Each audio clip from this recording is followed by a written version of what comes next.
Schön zu sein bedeutet, man selbst zu sein. Du brauchst nicht von anderen akzeptiert zu werden. Du musst dich selbst akzeptieren. Wenn du als Lotusblume geboren wirst, dann sei eine schöne Lotusblume. Versuch nicht, eine Magnolienblume zu sein.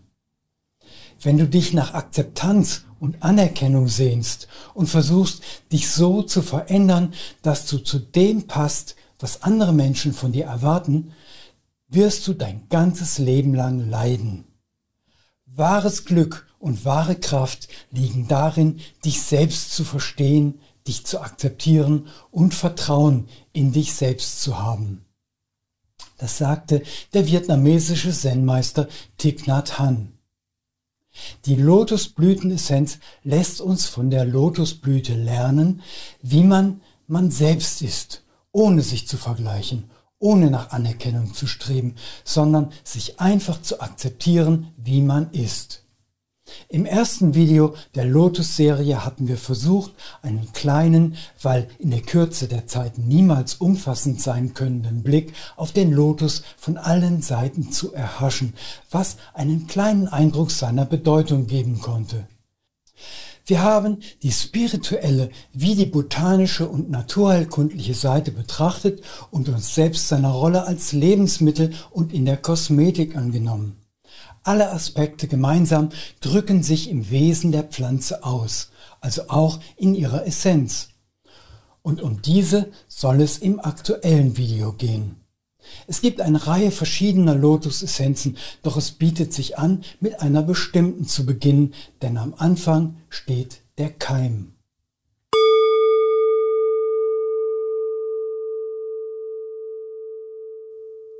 Die Schale des Samens der Lotuspflanze ist sehr hart. Es braucht ungeheure Kraft, um sie von innen zu öffnen. Das beschert dem Samen jahrhundertelange Lebensfähigkeit. Kein Schädling, kein Pilz und kein Bakterium dringt ein. Nur den Allerstärksten gelingt es, die Schale aufzubrechen. Will man selbst Lotusblüten ziehen, wird empfohlen, ein Stück der Schale wie einen Deckel herauszusägen, natürlich ohne den schlafenden Keim zu beschädigen. Oder man beklopft den Samen mit einem Hammer, bis die Schale aufplatzt und dem Keimling die Arbeit erleichtert. Vorsicht ist in jedem Fall geboten. Wie bei vielen Aspekten der Lotusblume haben wir auch hier Gegensätze, die ins Auge springen. Die Härte und die Verletzlichkeit. Es braucht viel Kraft, um die Schale zu öffnen, aber gleichzeitig so viel Vorsicht und Sensibilität, um keinen Schaden anzurichten. Lotuskeim macht Mut. So festgefahren oder verhärtet man auch sein mag, die Mischung aus Grob und Sanftheit hilft, sich zu öffnen. Natürlich kann man sein ganzes Leben in der harten Schale verharren, wenn man das möchte. Sicher ist es darin auf jeden Fall, nur auf Dauer vielleicht ein bisschen langweilig. Vielleicht möchte man das, aber manche tun es nur, weil sie das Außen nicht kennen und sich davor fürchten. Lotuskeim ist für diejenigen, die sich verloren fühlen zwischen Härte und Sanftmut, die Angst haben, etwas zu verändern, weil sie nicht wissen, welche Folgen die Veränderung mit sich bringen wird. Die Sehnsucht nicht zu kennen, kann auch daran liegen, dass man nichts kennt, wonach man sich sehnen könnte. Diese Welt ist klein und dunkel und man ist darin eingemauert. Die Essenz lässt auf sich selbst besinnen, die eigenen Möglichkeiten kennen und ausloten lernen, den Mut finden, sich dem Unbekannten zu stellen und die Kraft, sich durchzusetzen. Lotuskeim ist sicher gut geeignet bei jedem Neubeginn, wenn die Unzufriedenheit mit dem Jetzt auf die Angst vor der Zukunft trifft und einen reglos verharren lässt. Nicht etwa innerlich still und in Frieden, denn dieser Zustand kann erst eintreten, wenn man bereit ist, ihn anzustreben. Solange man sich eingeengt fühlt und doch die Selbstbefreiung nicht wagen mag, wird das vermutlich nichts werden. Den inneren Widerspruch überwinden, zur Tat schreiten und über den eigenen Schatten springen. Darum geht es beim Lotuskeim. Die heilende Kraft besteht in einem. selbst wenn man sich ihrer nicht bedient oder bedienen kann. Karen Horney zitiert einen Klienten, der ohne Kenntnis der Energie dieser Wasserpflanze sagte: Obwohl ich dieser Atmosphäre hilflos ausgeliefert war, hätte ich aus ihr herauskommen müssen wie eine Seerose aus einem Sumpf. Die Seerose ist unser einheimischer Verwandter der Lotusblume. Sie besitzt vergleichbare Eigenschaften. Den Seerosen wie den Lotusblumen ist gemein, dass sie uns das zugänglich machen, auf das uns manchmal der Zugriff fehlt. Hat sich der Keim erst durchs Wasser gekämpft, seine Blätter und schließlich die Blüten geöffnet, dann zeigt sich eine gewisse Vielfalt seiner Färbung. Verschiedene Farben der Lotusblume haben unterschiedliche Bedeutungen. Der weiße Lotus steht für Reinheit und Erleuchtung, der rote für Liebe und Mitgefühl, der blaue für Weisheit und Wahrheit und der rosa schließlich für die Buddha-Natur selbst. Häufig wird Buddha in der Kunst auf einer Lotusblume sitzend oder stehend dargestellt, um spirituelle Reinheit und Erleuchtung zu betonen. Abbildungen zeigen Buddha stets mit der rosa blühenden Lotusblume und das ist nach der Keim die erste Essenz, mit der wir uns beschäftigen wollen.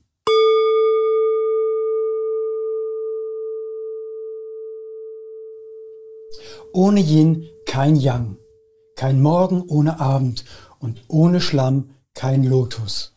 Das Streben nach Höherem bei gleichzeitiger Missachtung des Niedrigen kann niemals zur Erleuchtung führen. Wer trotzdem glaubt, mit Hilfe dieser Blüte eine Art Instant-Erleuchtung zu erhalten, der wird enttäuscht sein, ja müssen, denn ohne das Wenige gibt es keine Fülle. Es ist kein Wunder, dass spirituell ausgerichtete Menschen, egal welchen Glaubens, sich oft den Geringgeschätzten zuwenden, um sie zu unterstützen. Im Buch Lukas der Bibel wird erzählt, wie Jesus 10 Aussätzige heilt. Damals hatten Leprakranke einen sehr niedrigen gesellschaftlichen Status. Sie galten als unrein und wurden aus der Gemeinschaft ausgeschlossen. Sie mussten ungeschützt außerhalb der Stadtmauern leben und wurden von gesunden Menschen gemieden, um einer möglichen Ansteckung vorzubeugen. Aussätzige waren sozial isoliert und stigmatisiert. Ihre Krankheit galt als Strafe Gottes und sie hatten kaum Rechte oder Unterstützung in der Gesellschaft. Dass Jesus ausgerechnet Aussätzige berührte, zeigt seinen Umgang mit Krankheit und sozialer Ausgrenzung. Er wandte sich den vermeintlich Niedrigen zu. Ohne seine Wurzeln im Dreck wird die Lotusblüte niemals zum Licht streben können. Sie wächst durch das Wasser, das mit dem Reich der Emotionen assoziiert ist. In der griechischen Mythologie ist Poseidon, der Meeresgott, auch der Herr über die Gefühle, die einem die Sicht auf das, was wirklich vorgeht, eintrüben können. Lässt man das Wasser die Lage klären, Gedanken und Gefühle sich beruhigen, erkennt man, was schon immer vor den Augen lag. Nur sah man es halt nicht. Das Wesen des Lotus ist weder der Schlamm noch seine prachtvolle Blüte, sondern die Interaktion beider. Betrachten zu können, ohne zu bewerten, kann diese Essenz lehren. Seit Jahrtausenden üben die Meditierenden, den Zustand innerer Stille zu erreichen, in dem Erkenntnis und Weisheit zu finden sind. Lotus dient, den Geist zu befreien und sich bedingungsloser Liebe zu öffnen. Gefühle und Gedanken können Wegweiser sein. Sie können aber auch die Sicht auf das verdecken, was man wirklich sucht. Den wahren Weg findet man nur mit dem ganzen Sein, mit dem Materiellen und dem Immateriellen, dem Verborgenen und dem Offensichtlichen, dem Reinen und dem Unreinen. Lotus hilft, sich als Teil des Ganzen zu begreifen und Respekt und Liebe für alles, was ist, zu entwickeln.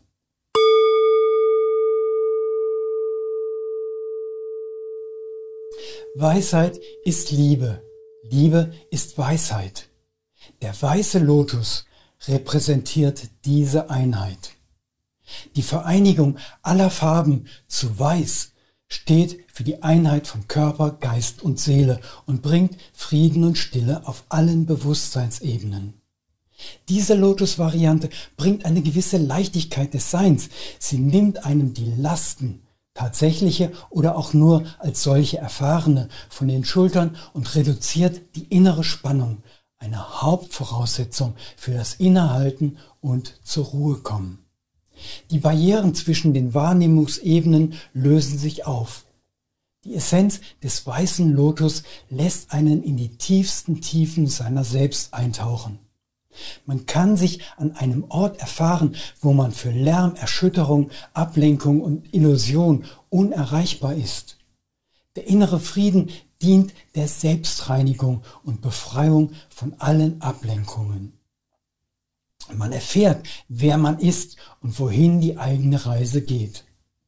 Widersprüchliche Erlebnisse, Ansichten und Einflüsse werden zu einem sinnvollen Ganzen zusammengefasst und im eigenen Zentrum geläutert. Der innere Kommentar zu allem, was man erlebt, darf sich beruhigen und schweigen. Man hört auf, sich selbst zu verurteilen und macht so den Weg frei für die Urteilslosigkeit allen und allem gegenüber. Die Stürme des Lebens bleiben lästig, aber es sind nur Stürme, nicht das Leben selbst. Wer Frieden sucht und Stille, wer Einsicht und Erkenntnis ersehnt und wirklich erfahren will, wie Liebe wirkt, wenn sie einhergeht mit Weisheit, der ist mit der Essenz des weißen Lotus gut beraten. Auch die Erwartung eines augenblicklichen Durchbruchs zur Weisheit ist nur eine Wunschvorstellung und die kann man gleichfalls loslassen. Von der neuen spirituellen Perspektive aus kann man milde und nachsichtig sein. Ja, man macht Fehler und ja, manchmal schadet man sich selbst oder anderen. Man irrt sich und man verrennt sich. Doch aus einer höheren Perspektive, losgelöst von den Illusionen des Ego, erkennt man Zusammenhänge und Muster. Und als ich mich verlaufen hatte, lernte ich viel über mich selbst und die Welt. Diese Essenz dient der Einkehr und der Meditation. Sie hilft, sich Herausforderungen jeglicher Art nicht zu entziehen, sondern sich ihnen zu stellen. Gelassenheit und Urteilslosigkeit im Leben, im Jetzt sind die Ziele, die weißer Lotus zu erreichen hilft.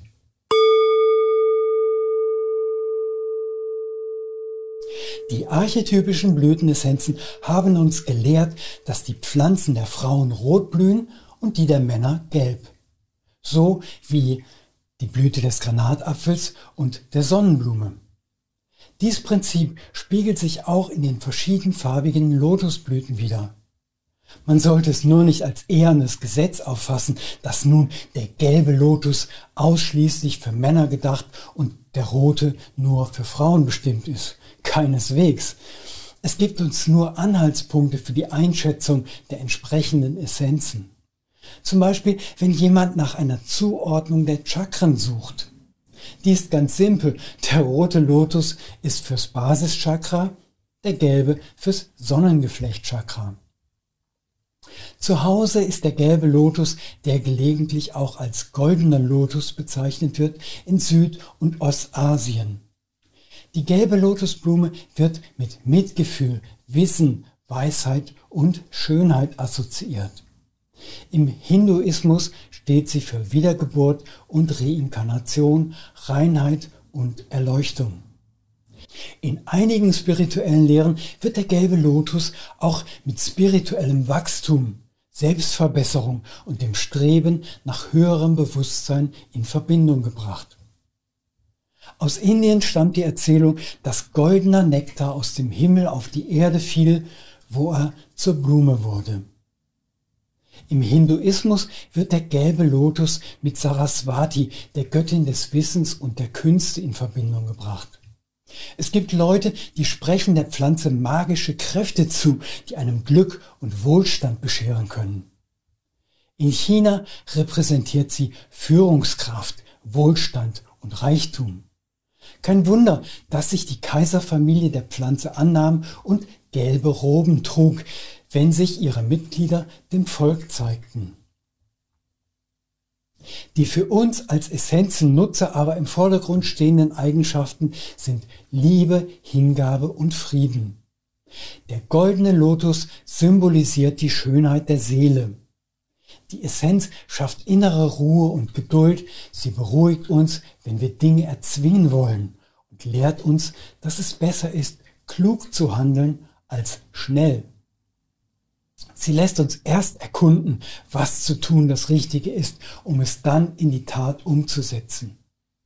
Dabei verschafft sie uns ein sonniges Gemüt, lässt uns gar fröhlich erscheinen, doch dahinter stehen Zuversicht und Kraft. Hoffnung, Lebensfreude und Mitgefühl vereinen sich zum Vermögen, auch dort noch Glück zu finden, wo einem Widerstand entgegenschlägt, wo Not herrscht und Verzweiflung. Der gelbe Lotus ist mit spiritueller Erleuchtung, Wissen und Weisheit verbunden. Er vermittelt die Fähigkeit, über die Hindernisse der materiellen Welt hinauszuschauen.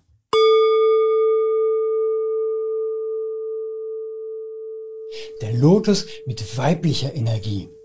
Am einfachsten lässt sich der Unterschied zwischen gelbem und rotem Lotus so erklären. Beide lassen zur inneren Ruhe finden, der gelbe aber eher, wenn man von Gedanken überwältigt wird, der rote, wenn man von Gefühlen überwältigt wird. Und da beide Hand in Hand gehen und sich gegenseitig auch noch verstärken, macht man sicher keinen Fehler, wenn man sie auch miteinander kombiniert. Der rote Lotus wird in vielen Kulturen und Religionen als Symbol für Liebe, Mitgefühl, Leidenschaft und spirituelles Erwachen betrachtet. In einigen buddhistischen Traditionen steht der rote Lotus auch für die Herzenergie, während in hinduistischen Traditionen seine Verbindung zu Wohlstand und Fülle betont wird. Hindus assoziieren den roten Lotus mit der Göttin Lakshmi, der Göttin des Wohlstands und der Schönheit. Die ägyptische Mythologie assoziiert ihn mit dem Sonnengott Ra. Man nahm an, dass er aus den Urgewässern der Schöpfung hervorgegangen war und Wiedergeburt und Reinkarnation symbolisiere. Deshalb wurde er in Bestattungsriten als Symbol für Auferstehung und ewiges Leben verwendet.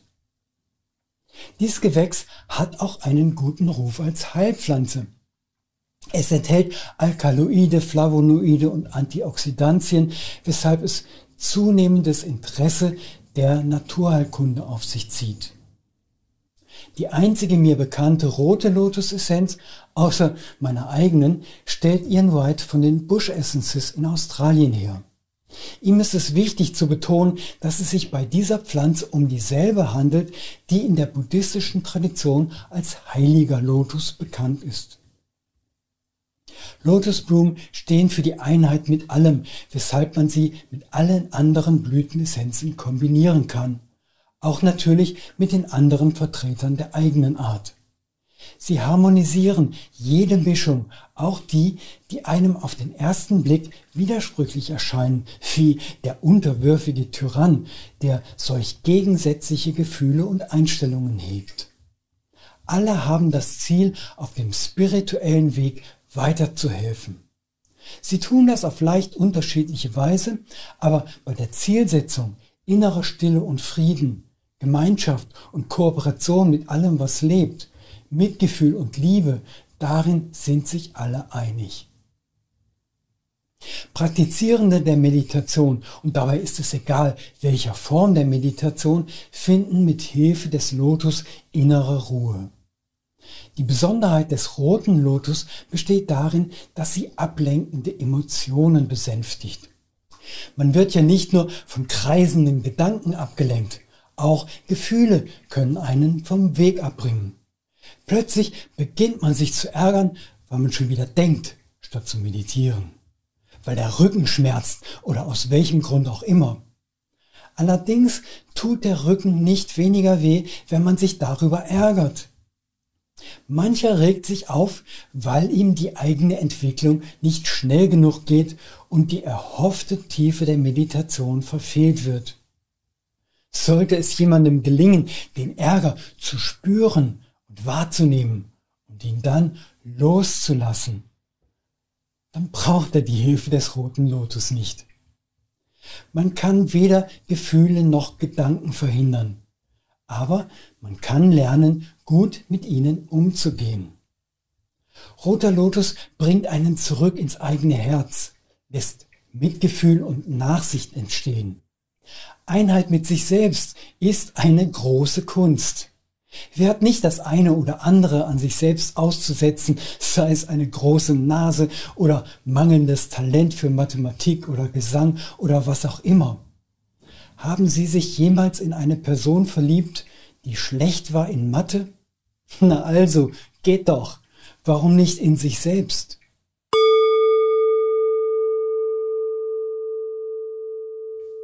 Alle Lotusblumen schließen ihre Blüten zur Nacht hin.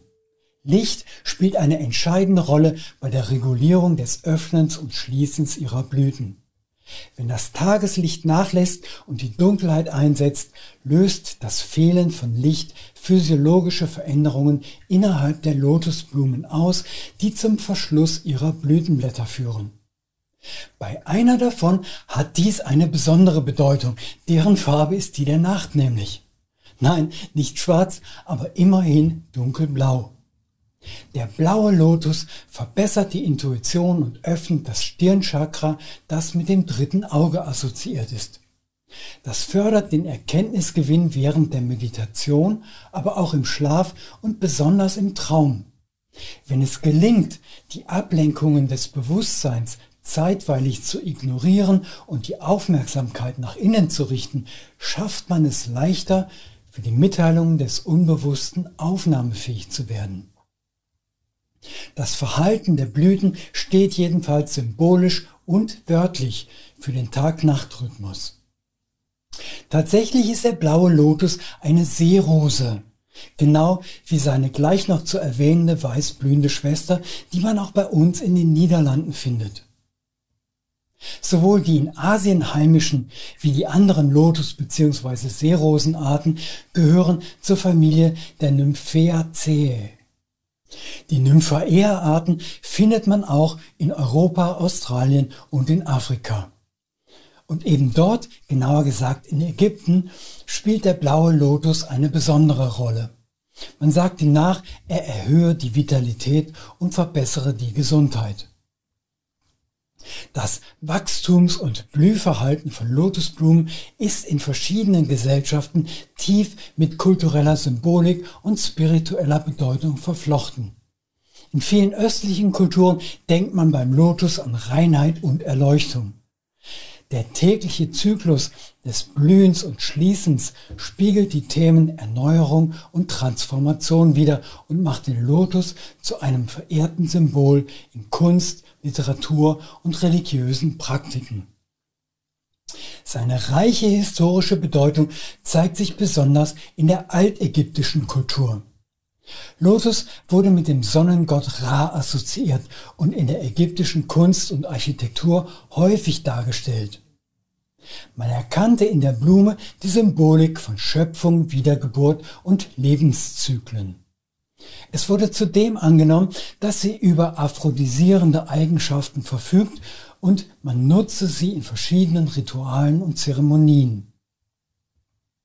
Im Hinduismus und Buddhismus besitzt der blaue Lotus ebenfalls spirituelle Bedeutung.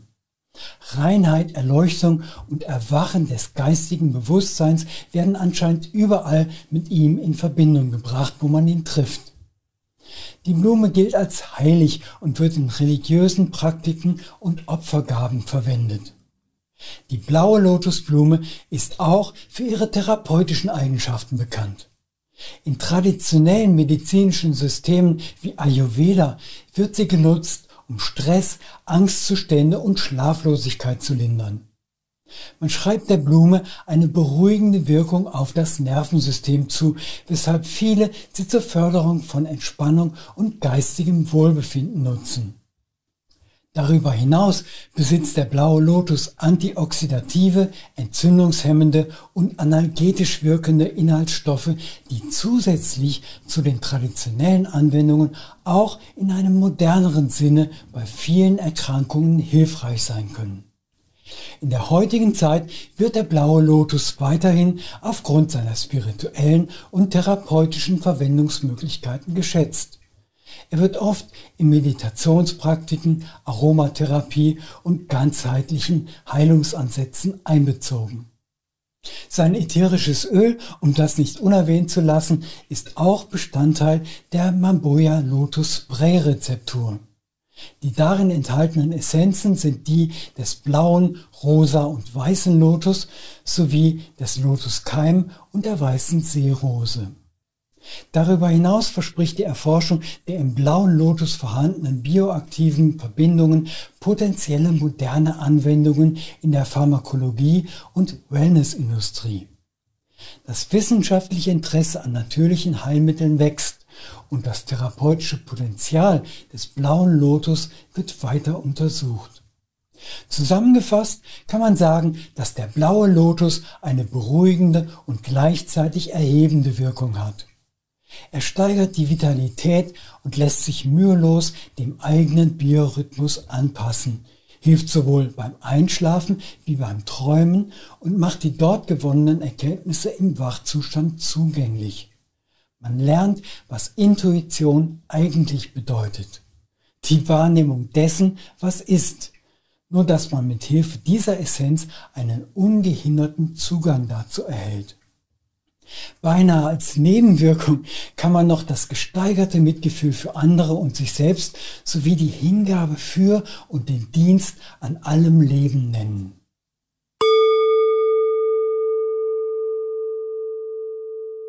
Dichter dran an meinem Zuhause ging es nicht. Keine 100 Meter von meinem Haus entfernt wächst die weiße Seerose in einem kleinen Teich genau in der Dorfmitte. Deren Essenz steht für Frieden, Stille, Liebe. Kommt uns das ein wenig bekannt vor? Doch überall stehen die Stolperfallen der Liebe. Im fröhlichsten Moment der Party taucht die vom Nachbarn herbeigerufene Polizei auf. Das knuddeligste Baby verwandelt sich in ein Monster, während es sich durch die Pubertät kämpft. Die geliebte Person taucht mit jemand anderem unter die Decke. Liebe deinen Nächsten? Ausgerechnet den, der gerade dabei ist, mir ein Messer in den Rücken zu bohren? Jemanden mit einem Messer im Rücken zu lieben, ist vermutlich ähnlich schwer wie mit Nägeln durch Hände und Füße. Welch besseren Grund könnte es geben, der inneren Raserei nachzugeben? Die Kontrolle zu verlieren bedeutet, auf Geschehenes zu reagieren, statt noch nicht Geschehenes einzuleiten und zu gestalten. Der Fokus ist zurückgerichtet, nicht nach vorn. Deshalb erkennt man auch die Möglichkeiten nicht, die sich im Jetzt und in der Zukunft bieten. Man spürt nur den Schmerz und den Ärger und reagiert. Das blinde, rein gefühlsgesteuerte Reagieren bezeichnet man als reaktiv. Und das kennen wir alle. Man tut oder sagt etwas, das einem später leid tut. Man erkennt nicht, dass man den Nachbarn zur Party einladen könnte. Das Baby darauf vorbereiten, dass, wenn es einmal das Alter von 10 erreicht hat, raue Zeiten kommen werden, statt einfach darauf zu warten, dass es dadurch überwältigt wird. Und man kann die Beziehung auf Kurs halten und Probleme dann lösen, wenn sie auftreten, statt sie zu ignorieren und zu hoffen, dass sie sich schon von selbst erledigen werden. Dazu muss man aber im Augenblick bewusst anwesend sein und das braucht Übung und Ausdauer. Am einfachsten geht es, wenn man bereits zu üben beginnt, solange kein Wölkchen am Himmel die Laune eintrübt. Mitten im Stress ist das deutlich schwerer. Doch Hilfe ist verfügbar. Mit der weißen Seerose gibt man Körper und Seele das Signal, fortan auf die Liebe setzen zu wollen. Liebe zu sich selbst, auch wenn man's vermasselt.